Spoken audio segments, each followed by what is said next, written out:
Greetings, humans. You have entered the Command Zone, your destination for all aspects of Elder Dragon Highlander. Enjoy your stay. Welcome back, everybody, to another episode of the Command Zone podcast. I'm your host, Rachel Weeks. Yes, and I'm Jimmy Wong. Yes. Say yes. She sure is. So, Foundations is out. It's a banger of a set, and it turns out that a lot of new people may be coming into the game. In fact, there's a lot of product designed around helping new players come into the game, so we thought we'd do an episode that's kind of all about that.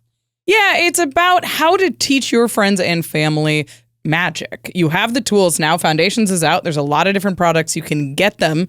But that doesn't mean that you necessarily have all the information that you need to teach somebody Magic. It's a complicated game. Yeah, and you at some point were taught Magic as well, or you taught yourself. And if you're trying to bring in new players to the game, it is important to have some foundational rules and maybe some tips on how to bring other players in a way that is going to grow your play group for the better. But before we get into it, let's talk about our sponsors, cardkingdom.com/command. We're going to talk about some Foundation products today, and you can get them at cardkingdom.com/command. You can also get all kinds of different things like precons, starter decks. There's lots of product that come with playing Magic the Gathering. Cardkingdom.com/command has the inventory and the warehouse and the shipping all in one convenient package for you, so that if you're prepping for the holidays or maybe just after the holidays, and you want to have a New Year's resolution to teach someone Magic, well, cardkingdom.com/command is here for you. They've got all of the stuff that you need, whether it's single, sealed product, and more. And of course, you're supporting the show and your growing hobby and your friend that's getting into the hobby as well at cardkingdom.com/command. Use that referral link, please. Thank you. And while you're bookmarking that referral link, go and bookmark this one at ultrapro.com/command. If you're giving somebody the gift of Foundations this year, make sure they have all of the tools to play Magic. They're going to need dice. They're going to need a playmat. Foundations has a cool new playmat that has all of the steps and phases at the top. So it's right there for your new player, and they have all the zones too, so you have everything labeled, and they can graduate to one of those cool fancy mats that ULTRAPRO has, but get them started on something that has all of the tools that they need to learn the game, and you can get that at ULTRAPRO as well. If you're getting gifts for your more advanced players in your playgroup, get them something that shows off their Magic personality with the Mana 8 line. They're all white with like a big, gorgeous mana symbol in the middle. For the green player in your group or the blue player in your group, fly your color flag when you're at the commander table. They've got sleeves, and they've got a playmat, and they've got a deck box, all in the Mana 8 line, and they look sharp and crisp, and they're perfect for getting signed. If you're going to MagicCon in February at Chicago, pick up a Mana 8 playmat before you go. You can get them signed or drawn on by artists, signed by people like us, and it's perfectly white, so it'll look amazing and clear. You can get all of that at ultrapro.com/command. I'm all about those binders. That was my favorite part about playing when I first started learning, was putting the cards in the sleeves and then into the binders. Not so much the playing part. So everyone's going to have different tastes. Here's all my red ones. Here's all my green ones. Here's all my blue ones. Like how it's organized. 2 people that will ever see this, including myself. And of course, the last way to support the show is directly patreon.com/command zone. One of the most common things we hear from our patrons and people that come up to us at MagicCons is that your game nights and your gameplay helped me learn how to play and get other players into the game. And that is something that was only made possible because of our patrons. From the beginning, our Patreon members have been the reason that we've been able to expand into extra turns and to do more gameplay stuff in general, as well as we do Turn Talk, which is an exclusive Patreon episode after each extra turns episode. I just found out you can gift a Patreon subscription to somebody. No way. Yeah, so if you're already a patron and you have a friend who is jealous of your sweet perks, you can give them the gift of being a Command Zone Patreon member. Yeah, especially if they use Discord. It's a really, really great place for all of our Command Zone members on our Patreon to hang out, talk with each other, ask myself, Rachel, Josh questions, and just get more information. You know, we often do polls and stuff as well for our patrons for episodes that are coming up. So it's a great way to contribute to the show and also just make sure that everything here just happens. So thank you to our patrons, and we shout out one lucky patron every single episode. So this week's episode is dedicated to Joseph Koo. Joseph? You're cool. You cool. You never heard that before. Jimmy, you're Wong. Don't want to hear that one. Nah. Rachel Weeks. Rachel? More like Rachel Months. Because that's how long it took us to get through this intro part of the episode. All right. Look, teaching Magic is a long process. Truly, They'll be months. patient. So in this episode, we're going to talk about some tools that you can use to teach another person Magic. The step-by-step process is going to look a little bit different for every player, depending on how they want to interact with the game. So we're not going to be able to give you sort of here's step 1, step 2, step 3, but we can give you some tips to being successful. And Jimmy and I have taught some people over the years. I taught my sister and her boyfriend how to play Magic. Yep. And recently I've been teaching my mom, who has like very little gaming knowledge at all. And we've been teaching like fully in paper, which is a cool, like different process for me. Yeah, there's obviously a lot of different tools and tips and ways to get started with teaching someone. I think an important thing to know is the first thing you should ask yourself is who am I teaching and what is their adeptness at what I'm going to potentially be using to teach them. So we say this all the time on the show, but we're always saying like, oh, why not just download MTG Arena on their phone, iPad, or computer and have them play that? If you're talking to someone that has never played a computer game before in their life, this might not be the best way to teach them. I can't tell my mom to go download Arena. No, my mom certainly will not as well. She's like, how? How does one download a game? What do you mean install? Can you just do it for me, please? But there are a lot of players out there that may have played Hearthstone or other card games before, and using a client like Arena can be very convenient. And so that's where we'll start, which is MTG Arena has tutorials when you load up the game. They have the ability for you to play just pre-constructed, really simple, very thematic, easy decks that are monocolored or two-colored against bots. So they never have to worry about playing against real people when they first start out. Yeah. And I personally still think that this is one of the best ways to do it for someone, again, that already is familiar enough with computer games that it's not going to intimidate them just by doing that part of it.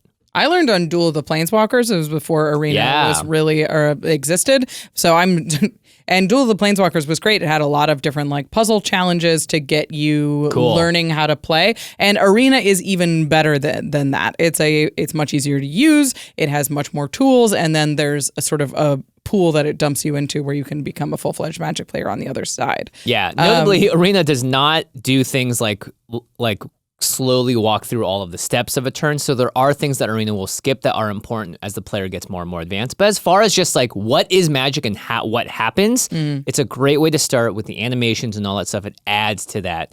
Because sometimes when you're blocking something and attacking in real life and paper, it's like, what do you mean I subtract some numbers? But Arena allows some animations, to at least show you the action of what's happening. So again, for visual learners, it might be a better way as well. Yeah. And if you have somebody that's a little less computer savvy or a little less game savvy, going to YouTube and checking out the many, many tutorials that are available there is a great second step. We have to point you to our video because we think it's the best. Yeah, it's a 45-minute long tutorial video, but I think if you watch this video and you pay attention all the way through, you can play Magic by the end of it. Yeah, I'm really happy with, like, we put a ton of work into making this video help you build confidence and understand card types, and how to cast a spell are the primary focuses of this video. So hopefully you can sit down and with the person that you're teaching, or you can send them the video to have them watch ahead of time. But there's exercises that teach you how the mana system works and what card types are.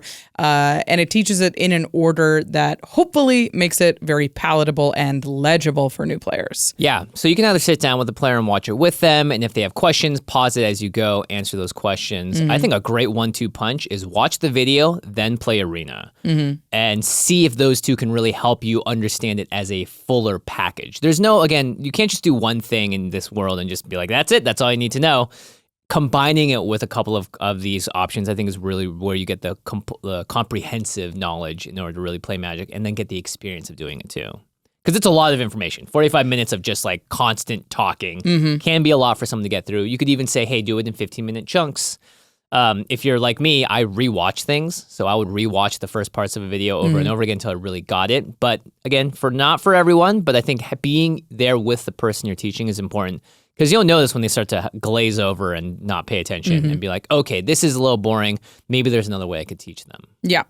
And I think those first two tools are best for like independent learners. Those are the people that are gamers or are actively curious on their own.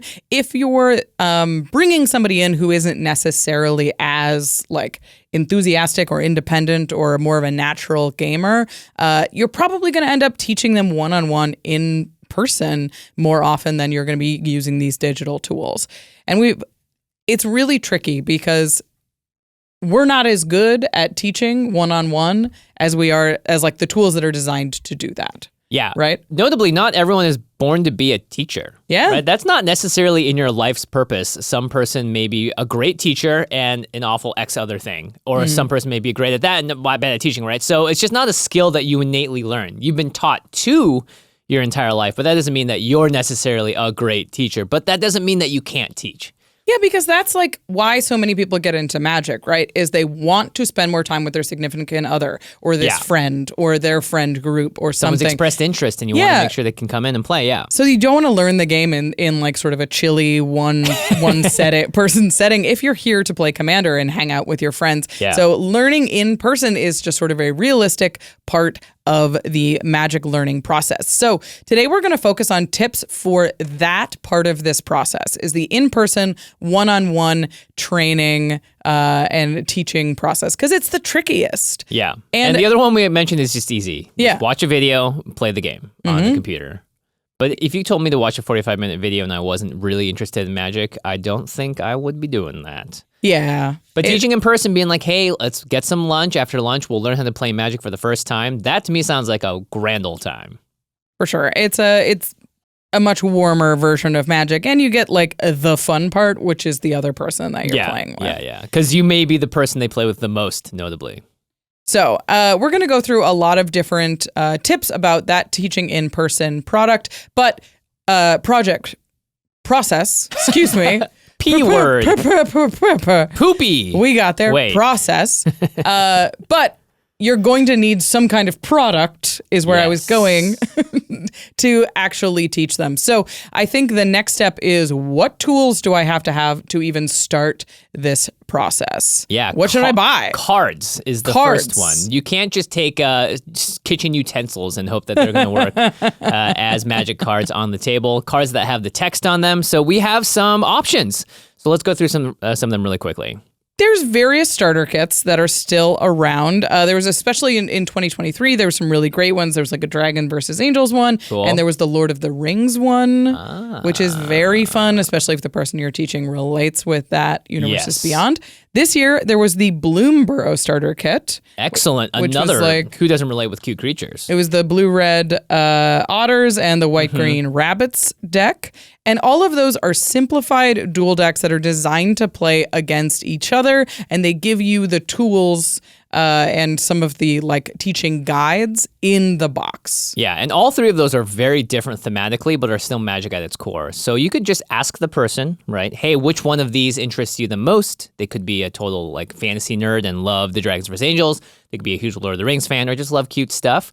Or you can make that choice for them. But either way, these are pre-built to be played against each other. So they're balanced. They're not going to be super high power. And they're going to be very thematic. And so those things, I think, bring in a lot of the aspects of why people love Magic in the first place. Yeah. Finally, more recently, there's Foundations, which has a lot of different tools for teaching new players. But the best one for people at the very beginning of their Magic journey is the Foundations Beginner Box. This product is explicitly designed for teaching. It has the playmats like that have all the stuff labeled. It's got these cardboard foldouts that show exactly where the cards need to go and all that, which is super helpful when you're starting out. It's got some like pre-stacked decks, so you can play through games like in a prescribed order to help teach as you go. You don't have to shuffle them. You just play them and teach the basics as you go. Yeah, it's really, really, really good. I would say it also has Jumpstart in it, right? I think it has some things that you can open in it. So it's got like kind of the whole feel of what Magic is about as well. Right. But you can check out the contents of that at cardkingdom.com/command. Yeah, this box is sort of the whole package. If you're like, I've never taught anybody before, I need all of the tools that I can get, it'll be in the Foundations Beginner box. Yep. There's also just Jumpstart, which you just mentioned a moment ago. And this is, I'd say, for someone that's now gotten the foundations of what's going on, and now they kind of want to just get into a little bit more of the, okay, what happens if I play something I've never seen before, or play something with a cool theme, because it'll tell you the theme of a lot of the Jumpstart packs as well, if you either combine them or just play even just like small deck games, like games with just a single Jumpstart pack. I think it's totally doable. If you haven't seen the Jumpstart product before, you open a pack and inside there's like sealed half of a deck in every single pack, and each of them have themes. So one will be like Spellslinger and the other will be dogs, and there's like life gain and pirates, and then you smash them together and now you've got a white-blue life gain pirates deck, and you get to see some of those synergies unfold as you play. It's very simplified, but you still get to open some cool, powerful cards that are exciting to play with. Yeah, I think Jumpstart's one of the best products that they've come out with in the last couple of years. And the name, just Jumpstart. Get right into it.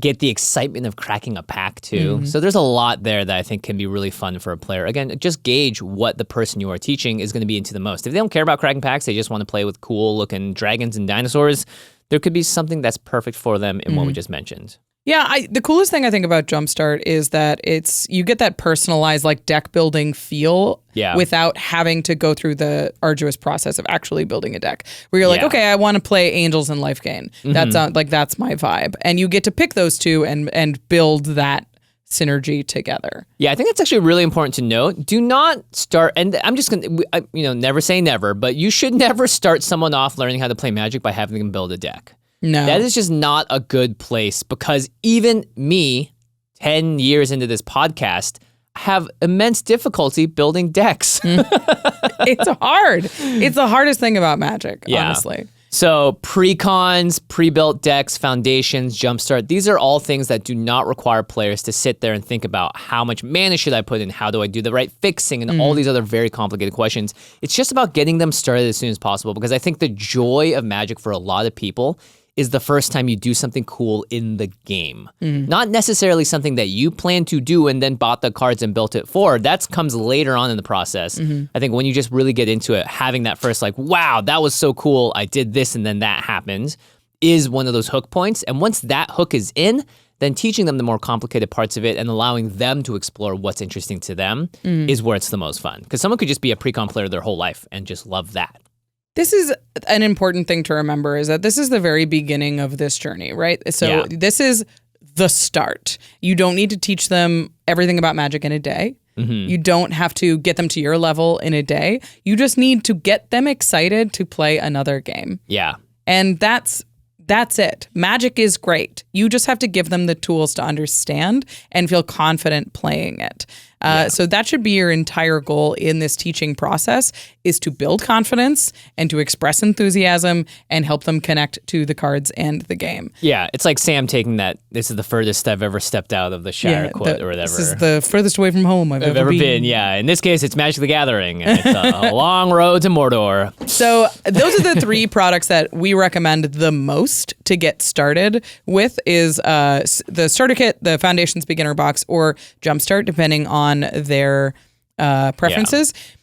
Now, but I understand this is a Commander podcast. I understand that if you're watching our version of this, you likely are trying to teach them so they can play Commander with you.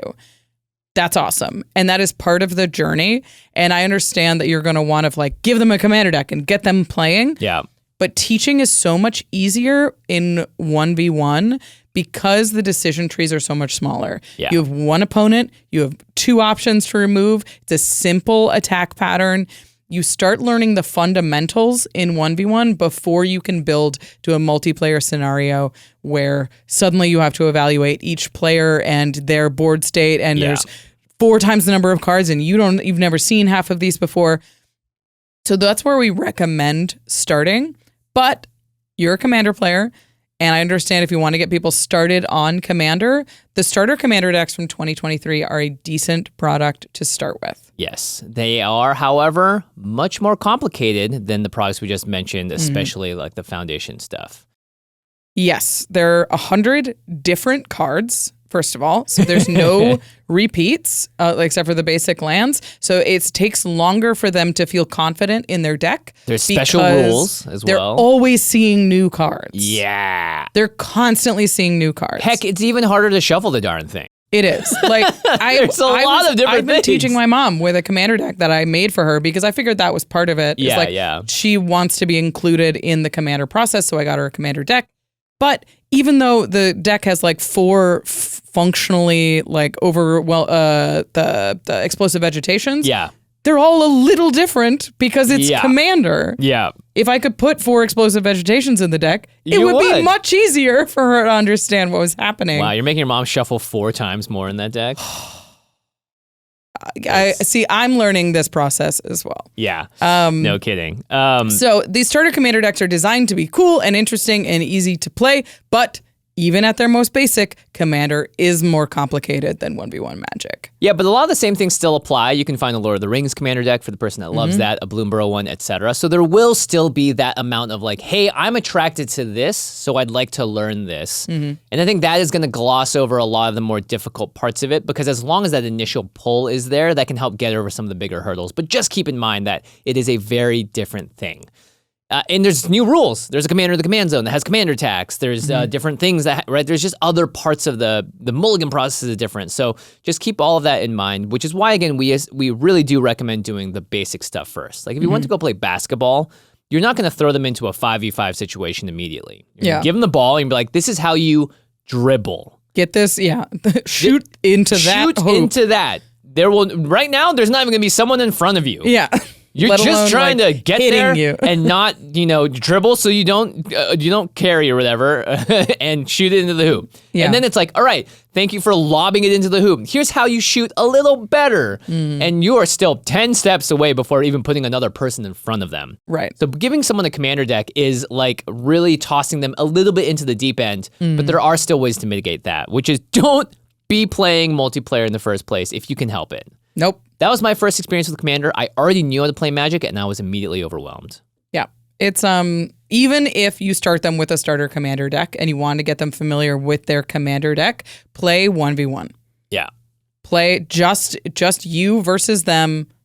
That's it. Even 1v0, where it's just I've draw played the 1v0, cards, yeah. play the lands, make sure this is how you tap to cast stuff. Don't even worry about the opponent because they're not there. You're just learning it, right? So there's other ways to mitigate it for sure. But yeah, definitely don't throw them into the pod, especially with decks that aren't balanced, players that may be spikier, and immediately create a scenario that is going to put someone on edge. This is another thing that I didn't think about in this process, but like if you get somebody the starter precon to play with, buy one for yourself. And play a different starter precon against them. Because as much as you're going to be like, don't worry about what my deck is doing, they're going to want to know. Yeah. Because you're playing against them. They don't want to be not involved in half the game. And so have a deck that is palatable for new players to play against. I was teaching my brother, my sister and her boyfriend, and I built decks for them that were basic, and we were playing a commander game, and I played my most low power deck. Oh, wow. Which was Norrin stickers. Stickers? Yeah. You showed them stickers on day one? It's nonsense. Yeah. They were like, what are you doing? And I was like, honestly, nothing, and I regret everything. Yeah. Like I can't, why does your commander keep leaving? I can't believe it was it. just such a catastrophic Pulling mistake. stickers out. They're like, what is this game? Yeah. Like, I just made it too big way too fast. It's like someone playing basketball for the first time, and you're like, you know who your opponent's going to be? A Harlem Globetrotter. You're like, what is he doing? Why is there a trampoline? Can I spin the ball like that on my finger too? No. His turn is taking 20 minutes longer than mine. Yeah. It just wasn't something I thought about. I was like, I brought decks for them. They're great. And I'll play one of mine. Oh, no. Oh, no, indeed. Yeah. So make sure that you have a deck that is just easy for you to play. You don't make a ton of decisions and doesn't do anything crazy that they've never seen before. Yeah, don't play a Storm deck. Don't be doing something that's like or even like Aristocrat seems like it's just too much bibble babble. Techno floppy doppy, it's just stuff. Techno floppy doppy, yeah, just stuff happening. Yeah, and if you're just watching someone, even my brain glosses over when someone's like taking one of those epic turns, one of those Jordan Sholatoyak turns. Yeah. You're like, oh, okay, I'm just gonna check out now. So It's like they will get there. yeah. But have something for yourself that is a good opponent for a player who is new, which is why the starter kits with the 2 decks that go against each other is better than like a single commander precon. And notably, you may be fighting against yourself to do this. And that is something that I think is going to be a pill that you're going to swallow if you want to teach someone the right way, or a way that's going to have a higher rate of success. Because you may be like, I don't want to play that low-powered crap, you know? Yeah, but you're trying to teach someone. Yeah. So there are It's not about you. Concessions must be made. It's not about you. Yeah. It should be fun for them to play against, and if you're dribbling in circles around them, then they're going to have less fun. Look, just talk to your ego and be like, hey, buddy, you can have your day at another time at another table, but right now, let's go take a hike. We're teaching someone how to play for the first time. All right, so those are the products that we recommend to get started with. I know you want to build them a deck, and I get it. I did too. We'll talk about that a little bit at the end, but we recommend starting with a prepackaged product. Yeah.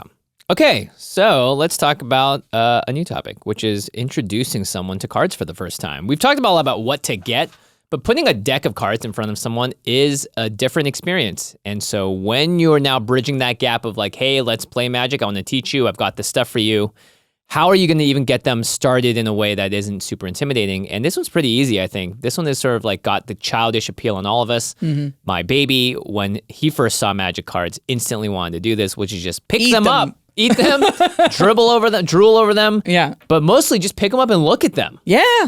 They're pretty. Yeah. Just show them the cards. Give them the cards. Be like, look at it. Just go. Don't care about it. Just look at it. Don't care about what you want to read on it. Maybe read the text if you want. Just look at the art. Who cares? Just look at it. Ooh, this one's shiny. Here's your deck, and you give them the deck. Let's say that they started with like the Bloomborough starter kit. So it's like, okay, this one is full of otters that cast spells. This one is full of rabbits that make a lot of rabbits. Oh. Which one do you want to play? Let them look through them. Look at the cute bunnies. Get the idea for what the deck is going to look like. And then you can see what excites them. Mm-hmm. If they're like, I love this guy, he's cool. And then you can be like, okay, you get to play him and you get to look forward to finding him in the deck later.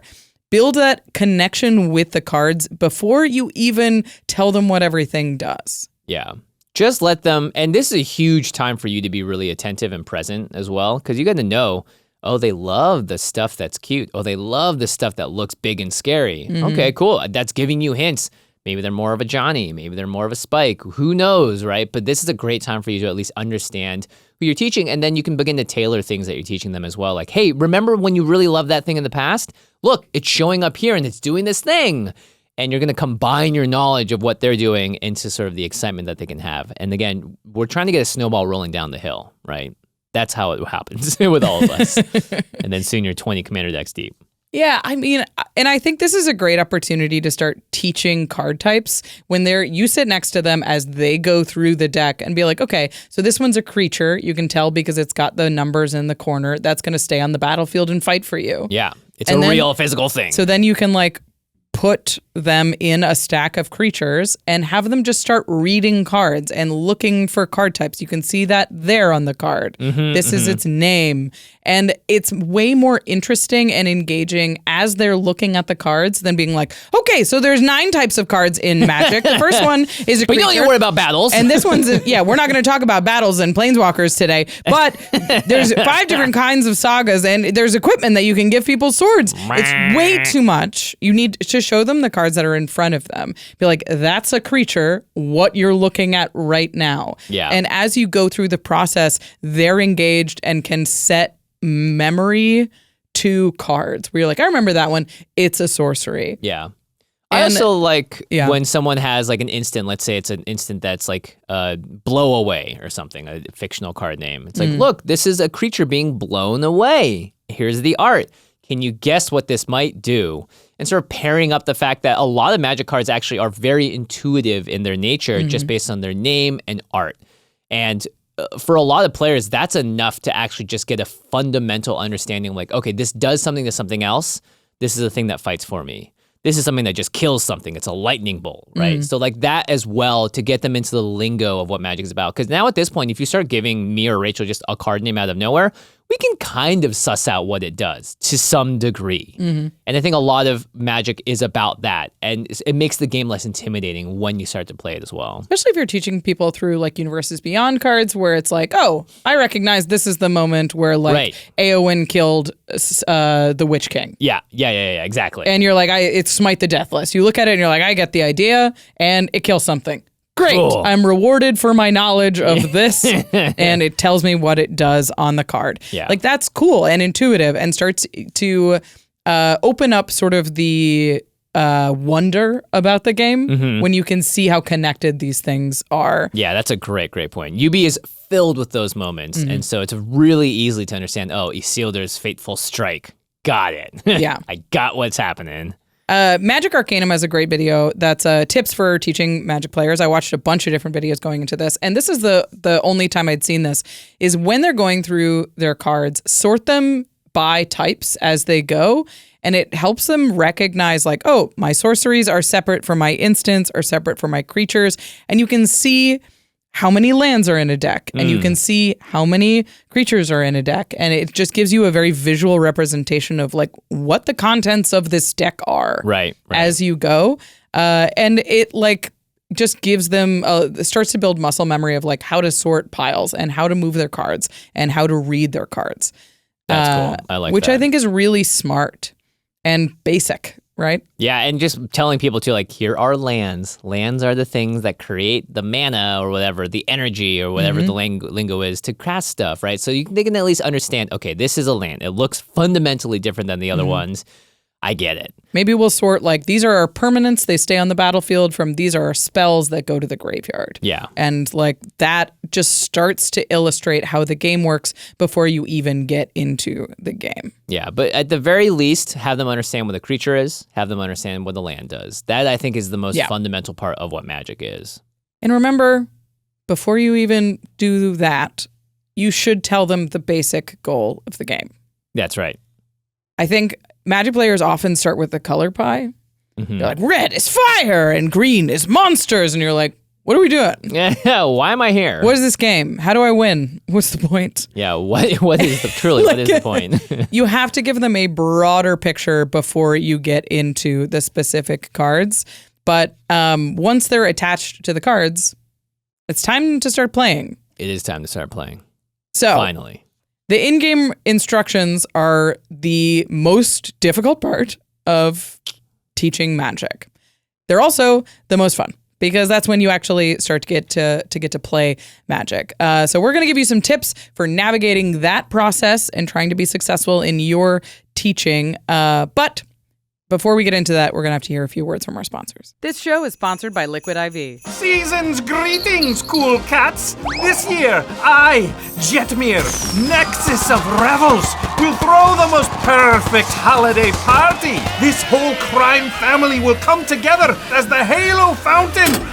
Well, look. We may have used up all of our angel juice at my Meowloween masquerade, but fear not. I found a new source of hydration to keep everyone fully pumped. Liquid IV! It's the best way to stay hydrated through the holidays, with 8 vitamins and nutrients, plus 3 times the electrolytes of the leading sports drink. 1 stick of Liquid IV with 16 ounces of water hydrates better than water alone, so you can tear, pour, and live more! Never let a party leave you parched again, whether you need to stay vigilant on Commander Night, trample the dance floor, or double strike a pose on the runway. Proper hydration is a must.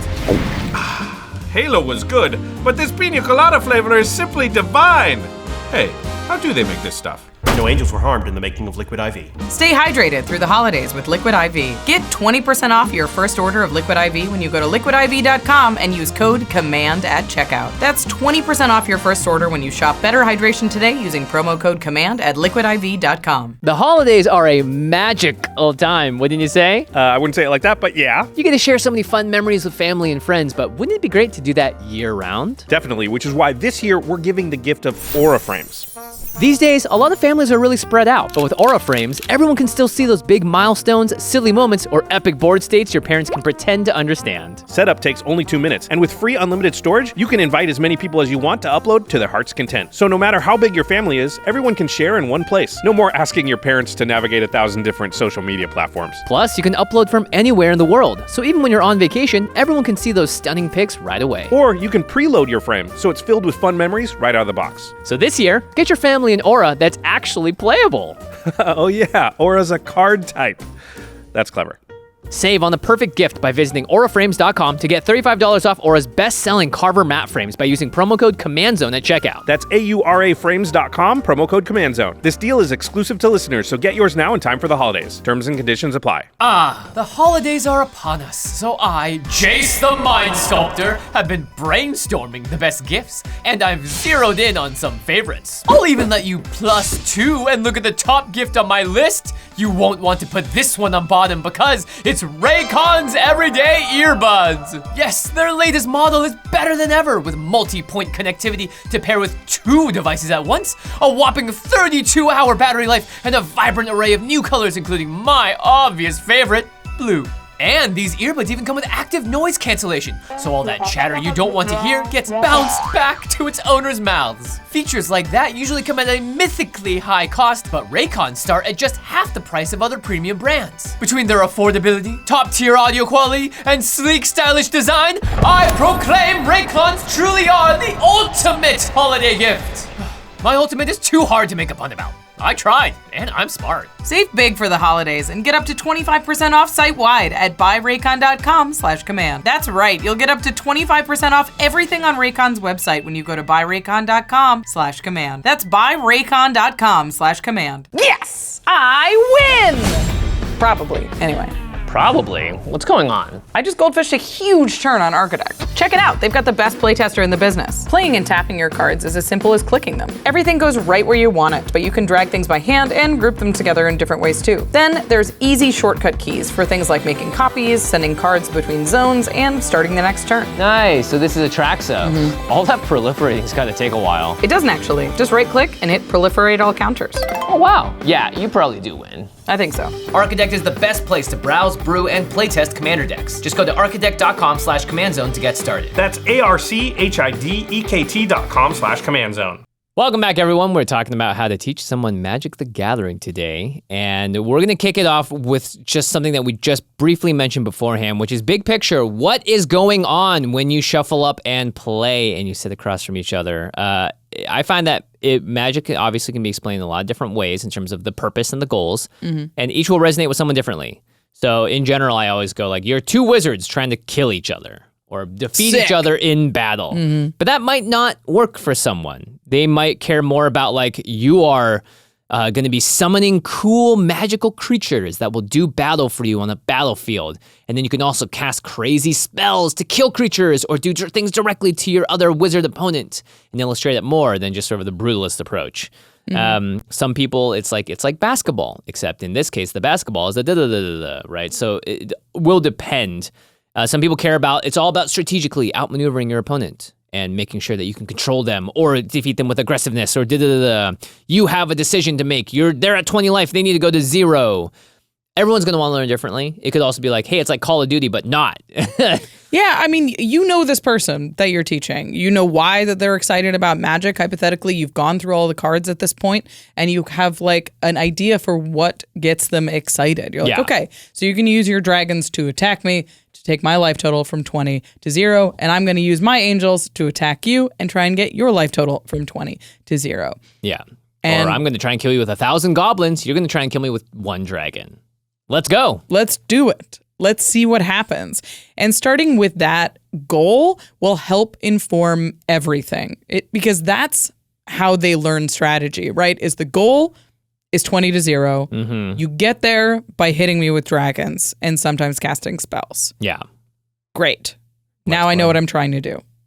Yeah. Or like your deck is all about not casting any spells, but instead making me, lose life in a different way or whatever it is. Just like having them understand that the goal is to get the other person to 0, and then whatever their taste is or whatever they're about to engage with, whether it's a precon or not, just letting them know this is how it is going to work. but it won't always be this way. Yeah. Okay. All right. A big tip that I heard when I first started teaching was don't touch their cards. Let them play. Let them play. Those are their cards. They're going to draw. They're going to untap. They're going to shuffle.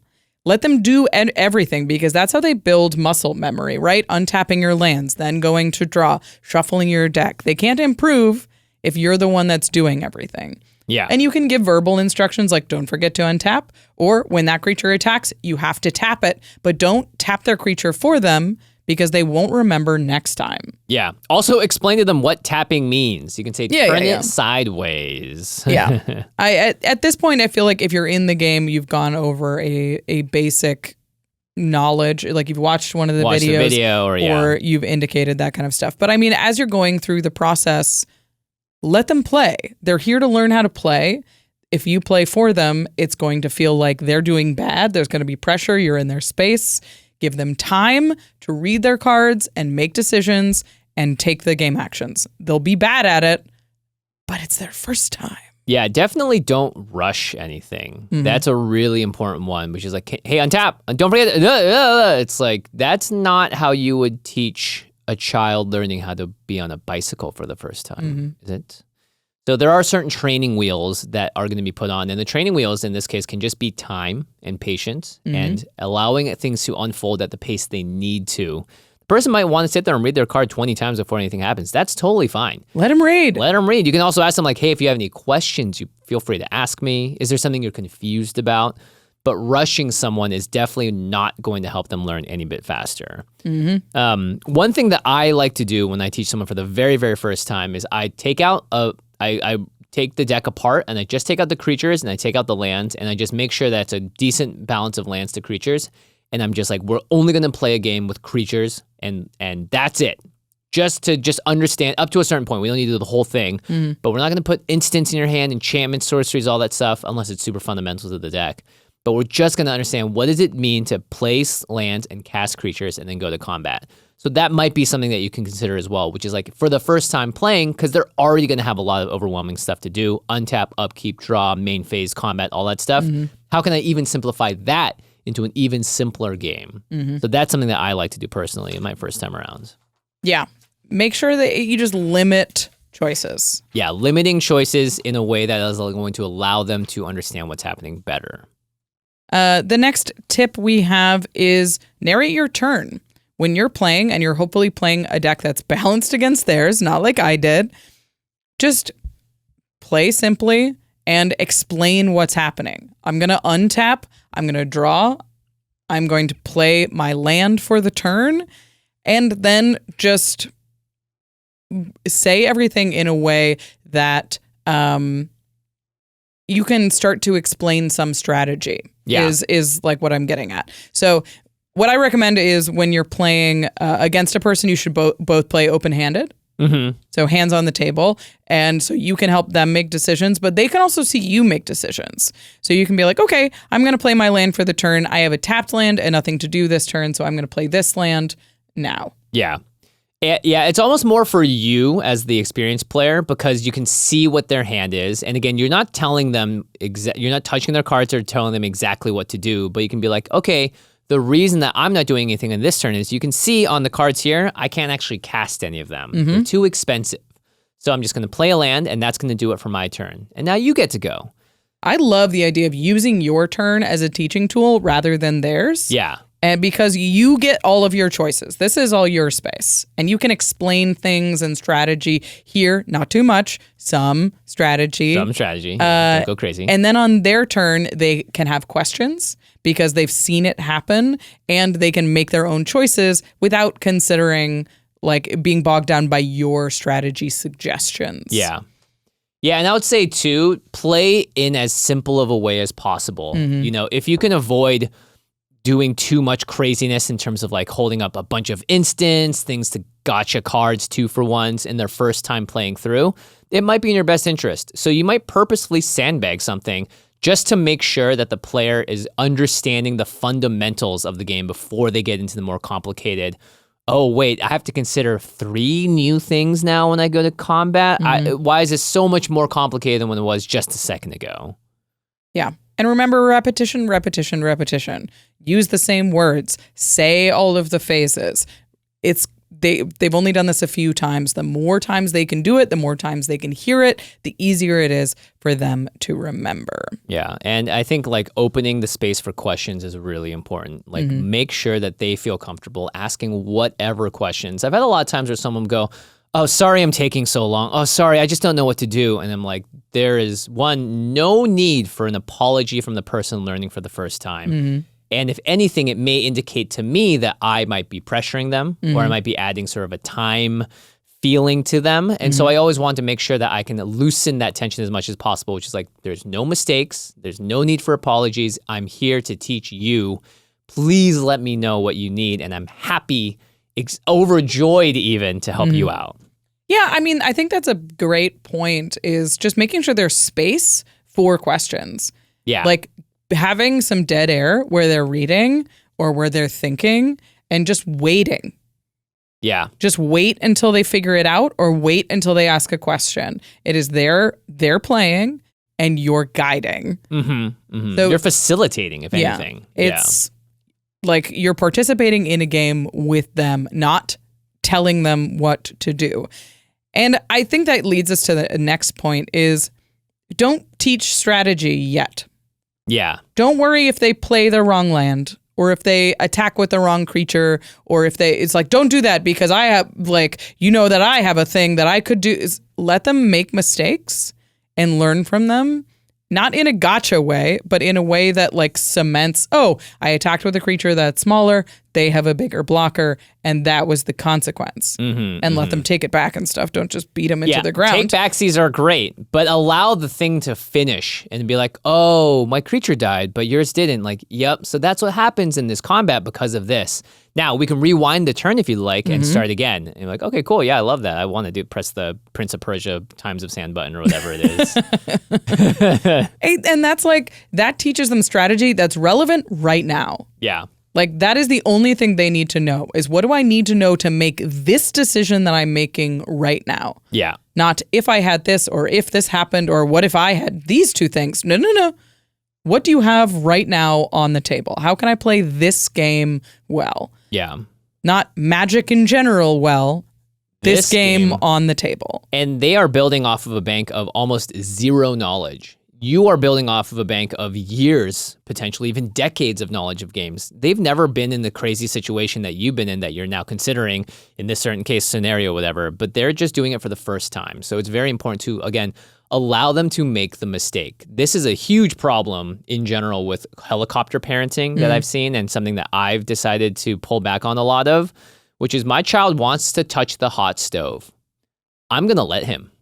Because if he never touches the hot stove, he will never understand what happens when you touch a hot stove. Now, I'm not going to let him rest his hand on there. I'm going to be hovering and watching, but there's no human, very few humans in the world that would touch a hot stove and go like, oh, that was fun, let's do it again. Right. And once he learns the lesson, he now looks at the stove, because he did this with a candle, a lit fire. He's like, oh, bright, I want to touch it. I'm like, you shouldn't do that, it's going to be hot. And he did it and went, and cried for like 10 seconds. And now he'll look at the candle and go, that's hot. And he will never do it again.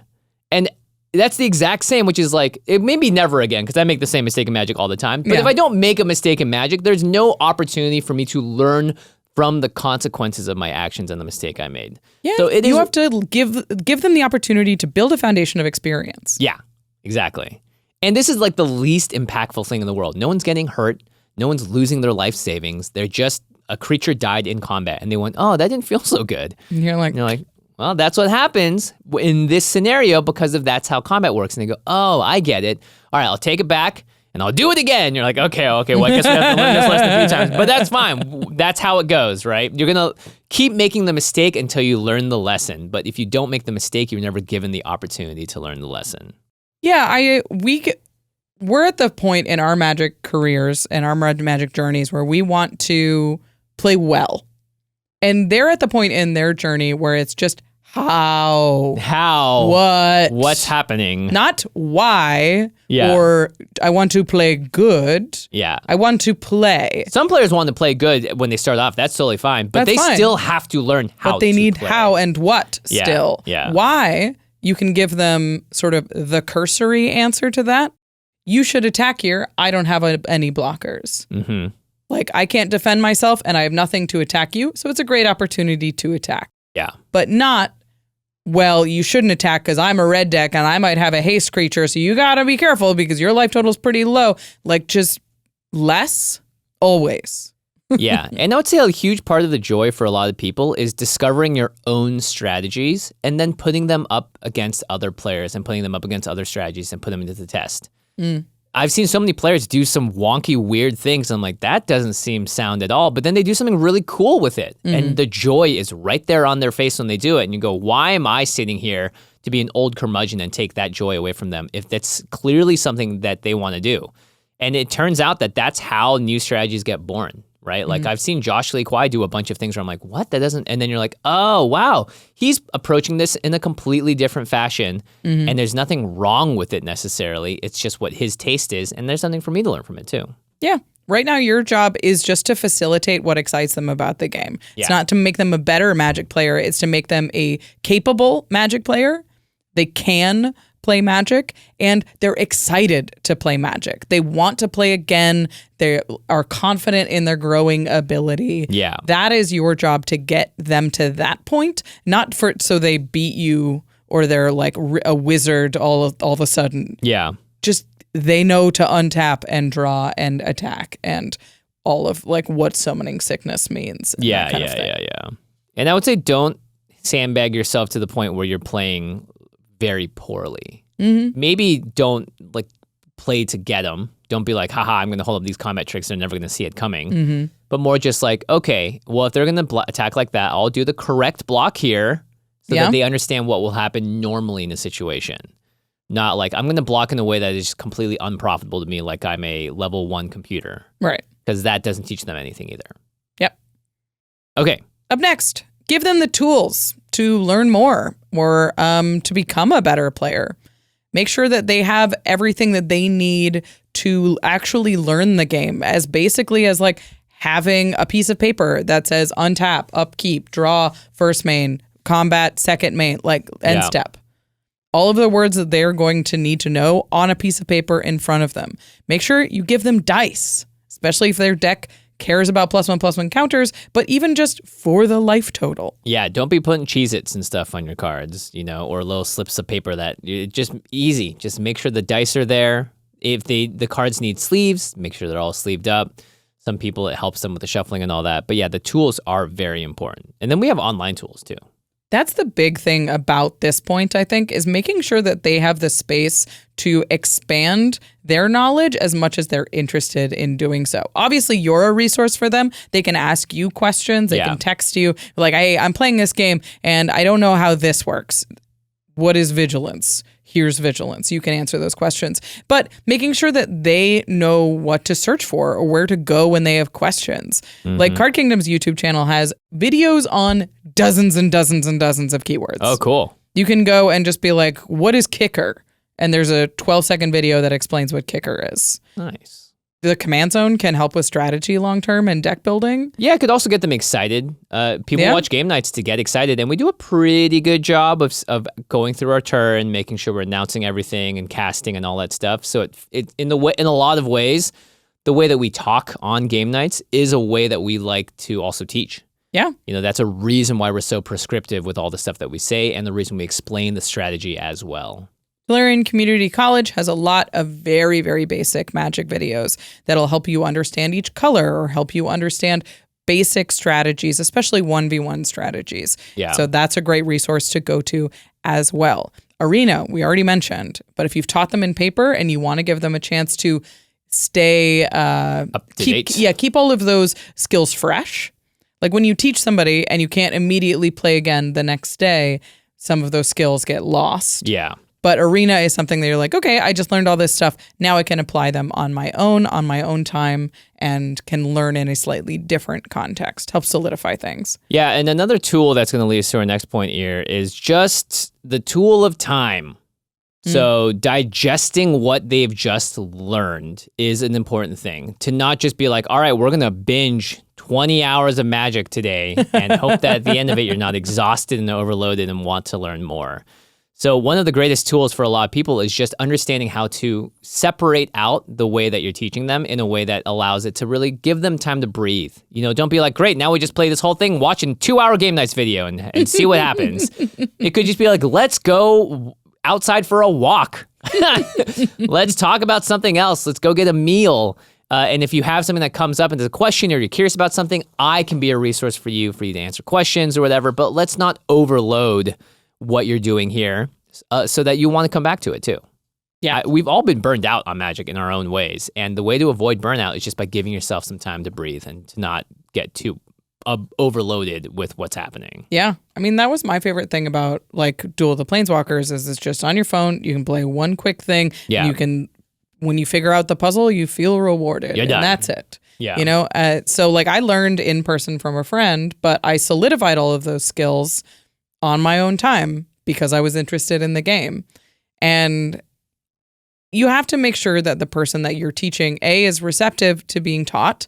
You can't force somebody to get into Magic. It's too big. Yeah. It requires curiosity. And if they don't have curiosity about the game, they're not going to learn Magic. And that's okay. Not all of your friends are Magic friends. Nope. And if they don't want to learn, they're not going to.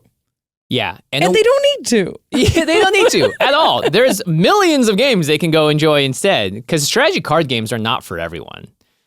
Really, straight up. Board games are not for everyone. Someone could be, like I said earlier in this episode, they could just be a COD head. They just want to play Call of Duty, first-person shooters. That's all they care about. Or they just want to play Tetris, you know, or Candy Crush, or whatever it is. But Magic is just one of those things that provides an opportunity for you to, for me, it's the most beautiful game in the world. For a lot of people, it's that. But it isn't necessarily that for your friends. And I think one way to also make sure that you don't turn it into that is like by overloading them with too much stuff too fast. Right. Because that might just turn someone off the game as well. Yeah. So how do you avoid that? Magic's overwhelming. How do you keep them from getting overwhelmed immediately? I think you can tell a lot of times just by watching when you're teaching someone if they're getting frustrated or if they're glazing off, they're not really paying attention. It could just be like, okay, cool, that's enough for today. We can just put this aside. And if you feel the itch for it later, we can pick it back up, but let's just go do something else. Yeah. Or it could be during the game being like, oh, I think I'm pressuring them a little too much to make the right decision. I'm talking a lot at them. Let's just pull it back a little bit. Or you know what? Let's just watch a video of people playing instead. Sure. That could be more fun than this very rigorous process of learning. Yeah, just talking less in general, giving them time to read. Yeah. So don't just sit and talk at them while they're reading. Be like, oh, that one's really good because it does this and that. And it's like, give me it. I'm reading. Oh, yeah. Just wait. Give them time and space to make decisions. And if they have questions about those decisions, let them ask. And answer the questions as they arise. Don't go deep into hypotheticals. Oh my gosh, yeah. Or, well, that would be, you should save that for this future card. Yeah. Well, you don't want to do that yet because it's like... Or tangents. Wow, this is really cool because in the most recent set, there's everything as cowboy hats. So there's a thing called Investigate where you make clues, and clues draw you cards. Yeah. Because then you go down a spiraling... So that's technically not card advantage. That's more card disadvantage because it's a... None of that. Nope. None of that matters right now. All that matters is the words on the cards in front of them, because that is overwhelming enough. So answer the questions that are literal and physical, and they'll answer hypotheticals when they experience that. Yeah. You're going to want to get them on your level as fast as possible, but that is your urgency, not theirs. Yeah. This may be the thing where they're like, oh, we're doing this because it's Christmas break and we have time and I'm never going to touch this game again. That's fine. That's totally fine. Yeah, it's a great time to learn how to let go of a lot of things as well as the person teaching them, because you're going to have your own ideas about what's going to work, and then you're going to find out that they're just trying to play the cards with the prettiest art on them.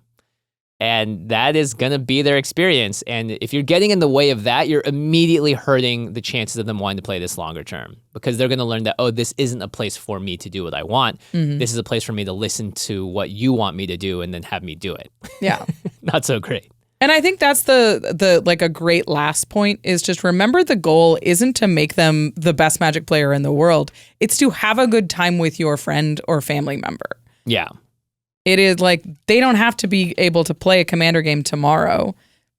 You want to welcome them if they want to be here, and you want to have a like enjoyable, exciting game with them. Yeah, because Magic can be really overwhelming. I've had so many moments where I've been incredibly salty or tilted as a result of playing Magic. Those are not the things that got me into Magic in the first place. You know, you just think back to your original Magic experience and imagine if someone poo-pooed all over that because they wanted you to do something differently. Yeah. Like, I was there to play a deck with all mountains and all lightning bolts. That was my original version of Magic. Creatures didn't care about them, right? And if someone said, like, no, you can't do that, you have to play da-da-da, then I would have immediately been turned off. So the initial joy is what gets the snowball rolling down the hill. That's why they ask you the question, hey, can you teach me how to play Magic in the first place? As your job as a facilitator and teacher, it's about understanding what brought them in. What was the part of the funnel that they fell down that bounced into them into this now Magic hole? And allow them to pursue their own interests as they go along. Yeah. Don't force it. And the answer might just be you. Yeah, that's a really good point. Like the answer might just be spending more time with you. Yeah. And, you know, this is more life advice, but like if you're teaching them Magic because they asked you to, and they're not super into it or they're not as into it as you are, recognize that it's less about Magic and it's more about they just want to hang out with you and you like Magic and they like you. And they see you've been playing it a lot. Yeah. And it brings you joy and happiness, so maybe they can be a part of that too, right? Or they want, you know, board game nights to be a little more fun. And if they've been left out in the past, this is a chance for them to get into it a little bit more, right? There's so much that can go into why someone wants to play Magic. Yeah. And almost assuredly, it's not the same reasons that you're into it. Yep. They may have overlap, but it won't be the same. Be patient and enthusiastic and recognize when they're excited and try and facilitate that. Because Magic can be enjoyed in so many different ways. It can be enjoyed in like highly competitive, really thoughtful gaming. It can be enjoyed in aesthetic art or theme silliness or collecting. Like it can be enjoyed in so many different ways. And let them find that bucket. Now, this last section is a bit of a tangent, but I this think is a Rachel tangent. We're going to get a lot of questions about it, so I wanted to talk about it. Yeah. It's how do I build a commander deck for a new player? Aha! Buy them a precon. That's one of the options. But We've stated our advice on how to get people into the game. But if you want to build them a deck, they learned how to play Magic, and now they're like they want to play Commander with you, and that has to be a part. Like that happens eventually. Yeah. I wanted to include some tips on how to build a deck that is palatable for a new player. And it's really hard. It's really hard, especially in a singleton format, because like the overwhelming or the explosive vegetation problem, where it's like I can get explosive vegetation and that's a simple card, but if I want to have 3 explosive vegetations, one has cycling on it. one has the word gates. Yeah, one of them comes in tapped, one of them comes untapped. These are just forests, but they're untapped. Yeah. Like forest cards. Ooh. You're like, what does that mean? You're like, it has to have the word forest on it, but this one says basic. It has to have the word basic on it. Are those the same? No. So it's very difficult to build a commander deck. But I want you to sort of shift your focus. Instead of making them a commander deck that is busted and sick and does all the cool stuff, optimize for simplicity. Choose cards that are powerful and good, but not necessarily the best. Like choose Naturalize, just destroy an artifact or an enchantment, over the more recent like Collective Resistance, a modal spell is a modal spell and has like multi-kicker on it or something like that. That is a better card, but it has more words and is more confusing and is just going to make them play slower and make them more frustrated. Yeah, don't put Jeskai Ascendancy in their deck. Yeah, that was another point I had is reduce triggered abilities, especially repeated triggered abilities. Stuff like Beast Whisperer is like sort of just on the line. Right. But if it's like every time a land enters the battlefield, you make a token, and that token enters, and when that token enters, you draw a card because of this. And it gets a +1/+1 counter here. Hey. Then you start missing things, and that's when you start feeling overwhelmed. So I think the best advice I can give is put cards in the deck that do a thing. And then they get the decision to do this thing or that thing. Not this card, which is 3 options, and this card, which will set up a cascading series of events. And 5 triggers will happen. The aristocrats are all different. One of them only cares when your creatures die. Oh, don't forget, that one cares about when other creatures... It's like, oh, no. Reduce decision trees as much as possible. They'll upgrade the deck later. Yeah. Yeah, and I would say start with a monocolor or 2-color deck at most. Yes. Because even decision trees around what lands to play, and even fetch lands, right? Like I'd say Evolving Wilds is already on the edge of a little too complicated. Why? Yeah. Yeah. It's so like, why am I doing this? Why am I doing this? What do you mean it comes in tapped? I have to shuffle it more? When do I play this? Wait, I can't use the land this turn? It might have been better just to be a basic. And that's why the monocolor 2-color deck thing works way better as well. They don't have to worry about, again, I'm not tapping right. I should have used my colorless source there. What do you mean colorless mana? I thought there were 5 colors. Yeah, but there's also no colors. Ooh. Build a deck with a 1-sentence game plan. And build it around a commander with a 1-sentence game plan. Yeah, very simple. Krenko, Mob Boss. Easy. Ugh. Play goblins, make more goblins. The most complicated part about Krenko is that it has Summoning Sickness. Yeah. Make a lot of goblins. It says exactly what's on everything on the card. You're like, I get it. I make a lot of these things. Oh, and then you do it again in the doubles? We've all done the thing where you fold the paper over and over again and you realize you can't fold it anymore. That's Krenko. And I know our commander reaction to that is Krenko's are actually a very complicated deck because you can include don't include sack outlets. Nah, just make it a goblin deck. Just Anthem effects and goblins. Even Anthem effects just don't go too crazy because they have to track it. But yeah, just goblins, Krenko, make a bunch. That's it. End. Play goblins, make more goblins. That's the sentence. Yeah. Helena and Elena is just give stuff haste and puts +1/+1 counters on it. Make them huge. Make them big, make them fast. Yeah. Bonnie Paul is the deck that I built for my mom. And even that is a little too complicated, but it's cute. But the sentence for that is play a lot of lands to make a really big cow. Yeah. That's the deck. The deck is hit people with a cow. Hit people with a cow. And Bonnie Paul says draw a card, and if you remember that, great. And put a land? No, she doesn't. Yeah, it's a land as well. Yeah, I'm confused. But you're like, big cow? Can do. Yeah. This is a flying deck. All you're doing is playing cards that fly, and you're hitting your opponents with them. Simple, evergreen mechanics whenever possible. Yeah. Like kicker is kind of as far as I go. Like kicker and keywords, like trample, flying, menace. Yeah, even that might be too much for people to understand, right? Like, oh wait, what menace is different than vigilance? What does that one do again? Right? Like, so keeping it even simpler, just core mechanics. Yeah, if you're like your whole deck is flying, or trample is a thing that shows up sometimes. Yep. And it is difficult to do that for 100 cards because Magic cards are complicated. There aren't that many simple cards. So eventually, like you do kind of have to drift into a thing that says cycling on it. But at least if once they know what cycling is, if it shows up multiple times, now they know what cycling is. The choose common cards that they can recognize in other people's decks and choose the art that is most recognizable and common. Yeah, don't pick out the weird Universes Beyond version with the surge foiling that looks weird and completely unintelligible. Just get the basic Path to Exile. Get Path to Exile with a lion on it. And then when their opponent plays the Path to Exile with a lion on it, they go, I have that one. Oh, that card, I've seen that before. It simplifies everything when they're like, oh, I recognize a Rampant Growth. I have a Rampant Growth. I have a Land War Elves. Mm-hmm. Yeah. Those and like the ones with the art that they recognize and are going to see them most often will help them feel more comfortable in the crazy space, even if somebody plays like a really fancy Llanowar Elves. They're like, it's a Llanowar Elves. You're like, okay, I have that guy. Also, if they're really into a precon, just focus on maybe upgrading that precon instead of building them a brand new deck. Mm-hmm. That can help a lot as well, because then they'll have... Or downgrading that precon. Or downgrading the precon, yeah. Also, I think after a certain point, too, you can also ask them, like, hey, what cards were your favorite? What are the things that you really, really like? I can build a deck around those. Mm-hmm. And sometimes it might just be a Sarah Angel or something like that. But cool, there's so many ways to build something for that, to make sure that you can play the thing that you really, really liked the first time around. My final piece of advice on deck building is build them a powerful deck. reasonably powerful. Not a combo. busted deck, not a Yeah. complicated deck that sets off a cascading series of things, but build it with a powerful commander. Krenko Mob Boss is a powerful commander. Bonnie Paul is powerful. Yeah. Because you want them to do cool stuff.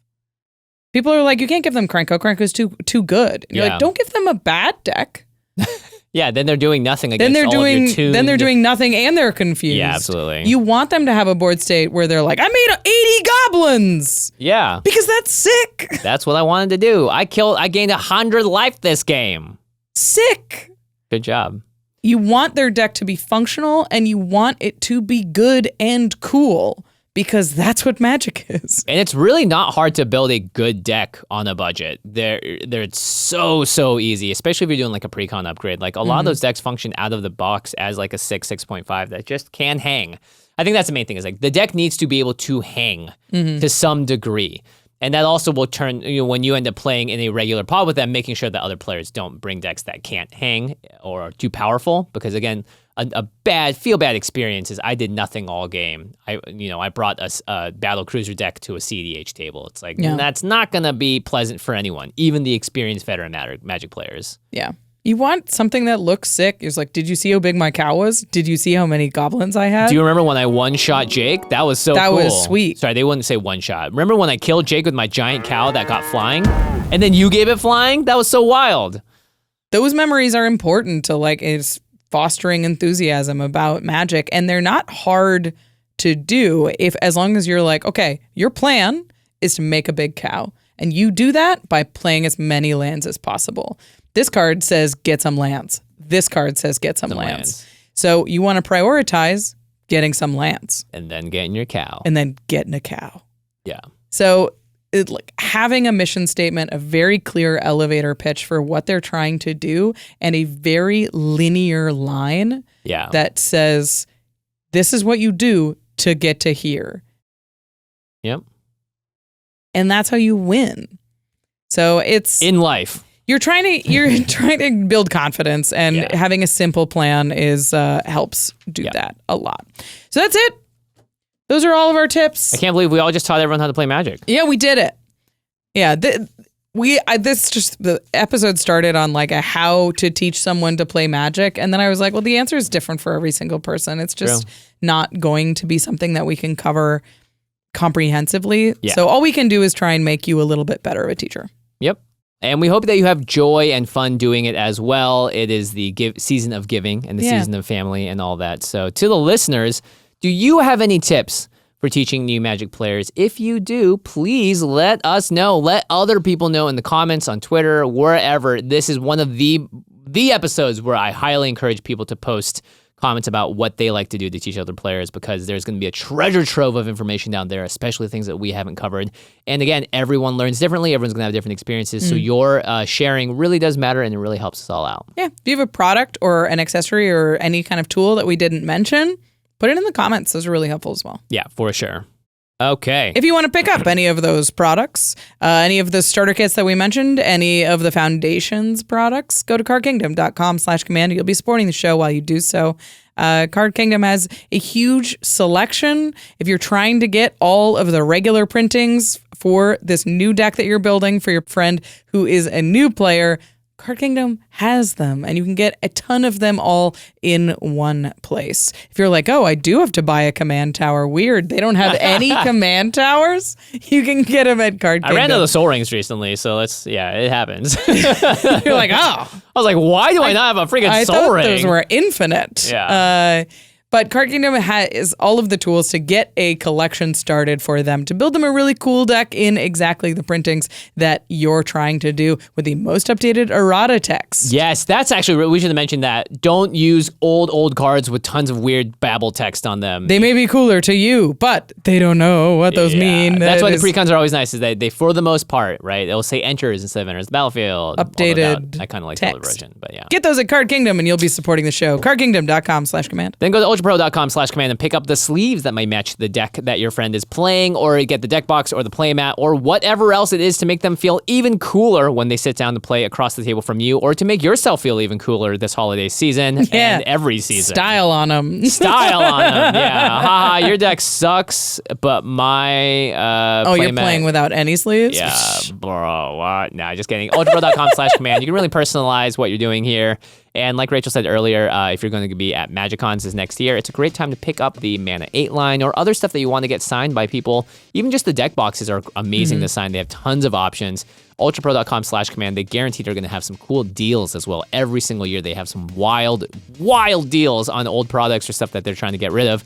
And you can get some amazing stuff for really, really cheap. So sign up for their newsletter. Check out ultrapro.com/command for all of the up-to-date brand new Magic stuff and all of the cool stuff that's going to be on clearance. Before we go, we're going to say thank you to our amazing team here at the Command Zone. Thank you to Rachel Kendrick, Karina Cruz, Sebastian Salazar, Gaurav Galati, Jamie Block, Jordan Pridgeon, Jake Boss, Eric Lem, Josh Murphy, Manson Lung, Christopher Matista, Evan Limburger, Sam Waldo, and Josh Lee Kwai. Our favorite. Bye. All right, see you later. Have fun. Nice.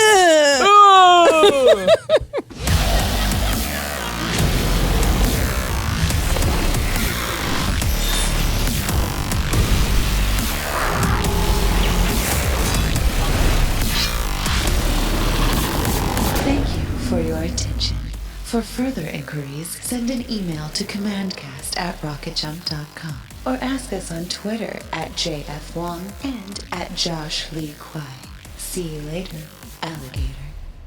Greetings, humans.